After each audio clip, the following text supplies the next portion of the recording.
It's just a really fun team environment. We spend a lot of time together. We've got 2 practices a week plus a meeting, and then we travel all over the place. We went to something like 15 tournaments last year.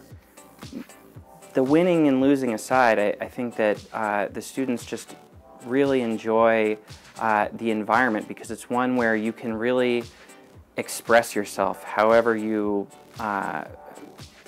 like. We do 2 kinds of events, broadly speaking. We have debate itself, and which there's quite a few different ways to approach debate based on your own personality and the way that you like to argue.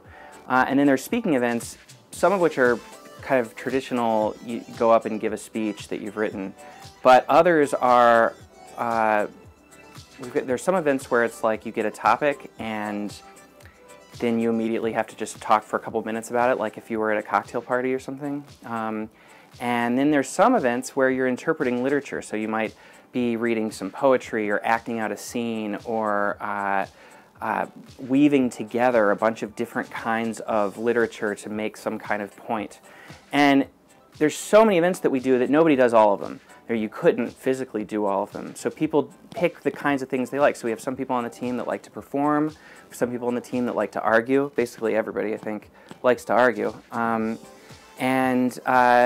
We've got science majors that like to geek out and talk about the stuff they're working on in the lab, but then there's other people who like to talk about Taylor Swift and pop culture, and we do the whole gambit. At a debate tournament, you might debate 18 different topics, and there might be some current events, and there might be some pop culture, and there could be some sports, and you might debate comic books. You might debate something totally random, and that's ultimately what the team gives you the ability to do. You join the team, and you gain the ability to talk effectively about just about anything that could come up.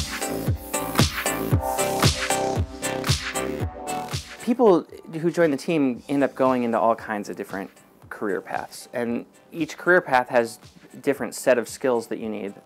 But one thing that is universal is you need to be able to present yourself coherently and advocate for yourself, whether it's in your cover letter or resume, in your interview itself, when you first are on the job and making first impressions. And all of that is stuff that we teach. I think it's kind of skills that you can pick up in lots of different places, but the one place where it's explicitly taught is on speech and debate teams. A lot of people on the team, they have full loads in school, and they've got jobs, and they manage to do it. So it's not like it's hard to do, but it's something that you have to prioritize and be willing to dedicate a fair bit of your time if you want to become good. I mean, just like I think if you were on the football team or the basketball team, it's the same kind of time commitment in terms of practicing and working out and competing. It's the same kind of thing for speech and debate. Speech and debate is something that will make you a smarter person, a better person, and will make society better the more people who do it. I think there's something in here for just about everybody, but I think that if you're not sure, you should just come to a practice and see what we do.